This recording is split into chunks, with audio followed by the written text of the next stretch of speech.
家講緊每個人每一個秒咧個 data per second 咧就係0.02，乘翻3.6轉翻個單位先，唔係 sorry 乘翻36乘咗嗰個人數先。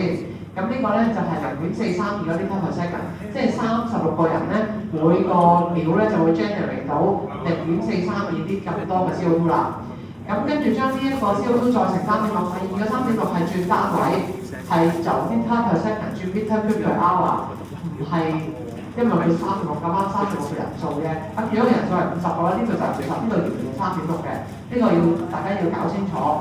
咁計完之後你就計到呢個 G 啦，呢個 G sorry 計到而家呢個咧 meter cube per hour 咧就係你會 generate 嗰個 CO2 嗰個量嗰個風量啦。咁就塞落去你條公式啦，題目俾咗你哋個公式啦。CV 我哋知啦，初始sorry 嗰個outdoor 個 ventilation 冇變啊嘛，都係350個 ppm 啊嘛，同題目俾嘅一樣啦。咁跟住而家個 ceiling 咧仍然都係450啦，2個鐘頭之後，咁啊乘翻塞翻到2個鐘頭之後，塞翻條數落去。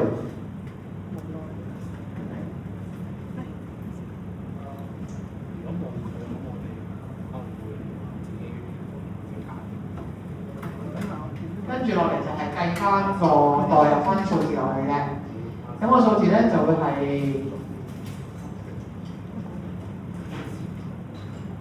C 嘅 T 啦，即係個秒數個時間啦。咁你將嗰個outdoor 嗰個 ppm， 咁然後呢個 natural log 啦 ，natural log 負123.1係之前你計咗嗰個 QV 型㗎，呢個係 QV over，QV 啊嘛。咁呢個咧就係你個 T 係等於2啊嘛，2個 hour 啊嘛，630係個 volume 啊嘛，成個場館嗰個體積就630啦。咁1232咧就係佢計出嚟嗰個頭先你計咗嗰個成個 Q 即係個風量啦，跟住加翻後面呢一節，呢一紮咧就係嗰個 QV， 即係用翻頭先嗰條公式塞翻數落去，都係 QV， 都係嗰個ceiling，跟住就乘翻個 Q 啦，跟住就係乘翻嗰個 G 啦，跟住就 over 翻成個 Q 啦，然後就咧粗 log 翻嗰排嘢啦，即係一條 standard 嘅 IAQ 嘅公式，即係側邊左邊呢一條公式嘅啫，將佢塞翻啲數入去。所以呢度係咪全部都明㗎啦？應該冇人搞唔清楚㗎啦。好，咁如果係咧，就塞完啲數落去咧，最後就真係純計算嘅啫，計算步驟嚟嘅啫，直接計咗落去。記住計落去點都好，都俾兩個數我，一個就係 ppm， 另外咧就寫完 ppm 嗰個冇咁高昂啦，俾埋個乘濕嘅負我，俾埋個單位我。咁咧我要知道晒你寫咗落去咧，因為好多時都會俾2個分嘅。如果你俾埋個乘嘅負我加埋 ppm 咧，就攞分攞晒啦可以。咁就完成埋第2 part 啦 ，A 嘅第2 part， 咁又攞多8分啦。咁呢度16分嘅啦，頭先完咗成個操作係完整嘅話，咁好啦，跟住到第3題啦，第3 part 啦咁啊 ，steady state。咁如果個 numbers of occupants can maintain at half of laboratory's full capacity， 而家得翻1半人啫，原本你36個人，而家得翻1半，咁即係有80個人啦，係嘛？係啊，冇人聽我講嘅。得翻1半人啊！真係原本嗰個人數啊，除翻2啊，因為咧有時佢為咗你哋想難下你哋咧，真係寫字唔會寫個數字落去，你哋自己要除翻2啊。如果唔係你個人數，如果你10萬分你就攞唔到㗎啦。咁而家你人數得翻1半啦，咁就叫你睇下 steady state 嘅時候個 CO2 濃度喺 ppm 係幾多？咁呢個 steady state 因為 T 係無限大啊嘛，咁我哋就可以多晒所有 natural log 啦，即係上面嗰啲奇怪我全部唔使理啦，呢一集嘢我全部唔使計。咁變咗咧，剩翻落嚟就喺呢條簡化咗個公式。咁咧呢條簡化咗個公式咧係冇俾嘅，係考試係冇俾嘅。咁你哋自己就要記咗佢啦，記唔記到啊？記唔到就自己整走呢兩排嘢啦，係呢嚿嘢嚟嘅就只係。就係 CVQV 加 G over 翻 QV， sorry 冇咗個 QV 添 ，C 加 G over 翻個 QV steady state。咁喺度 steady state 嘅時候咧，你將佢頭先人數減半啦，得翻18個人啦。咁然後個 generation 不變啦，就仍然咧係每個鐘頭咧就雖然每秒咧有翻0.216咁多個呢分秒 second， 乘翻3.6轉個單位，轉翻呢一分 per hour， 即係0.778，將個0.778加翻落去，代翻入個 ceiling。CV， 咁就 over 翻個 QV，咁計咗出嚟就係呢一個10嘅視光啦，同埋一個982嘅 ppm 啦。咁呢一題咧第3 part 咧就有聯盟啦。咁呢度咧就6分、16、22分就攞晒啦。咁剩翻3分咧就係啲其實做真 IQ 都會叫你做㗎啦，所以呢3分咧唔識都寫少少嘢啦，多數都係問你嗰個 concentration 咧。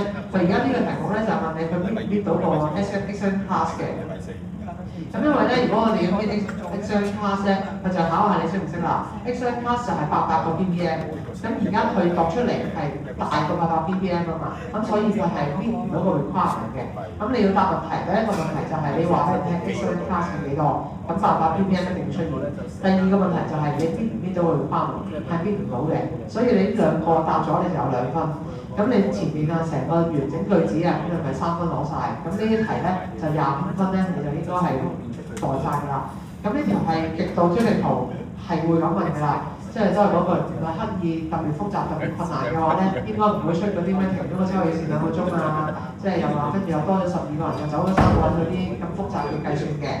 咁 IQ 呢題咧喺個 mock 1咧就係咁啦。有冇問題？係咪識㗎啦？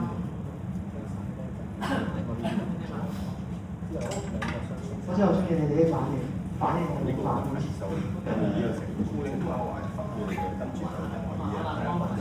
嗰陣時咧，我啱啱開始嚟教書嘅時候咧，我哋嗰個師兄應該點樣同你哋講書咧？呢個唔使㗎啦，好似你當自己係 DJ 咁得㗎啦。之後講完之後，冇人會應嘅。好啦，但真係有嘢做。唔使你我哋咩反應？要份答案交出嚟。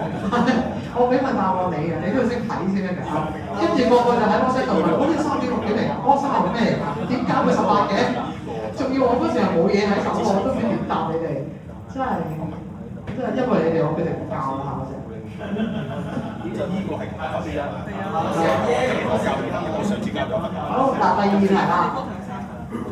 第2題咧就係 acoustic 啦。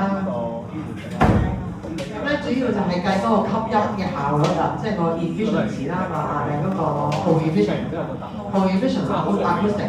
咁所以咧呢個咧又係啦，你哋睇題目嘅時候咧，主要要睇成個 dimension 啦，長闊高，咁同埋咧有幾多幅牆，因為呢個咧係有啲複雜嘅，佢會寫咗好多文字嘅陳述，令到你咧好混亂嘅。咁但係咧，多數會咁樣講完之後，下邊都會 list 翻個表出嚟嘅。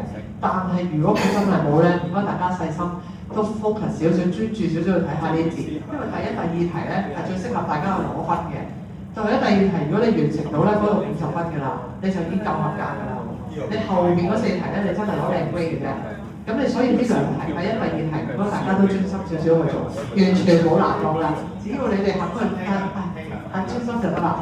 咁所以咧，你哋睇翻，最緊要就係睇圖啦。如果睇字睇唔到，睇表都唔明，就睇下張圖，睇下人哋長闊高係點嚟嘅。最複雜咧就係已經係計你嗰啲長闊高，要計嗰個area 㗎啦。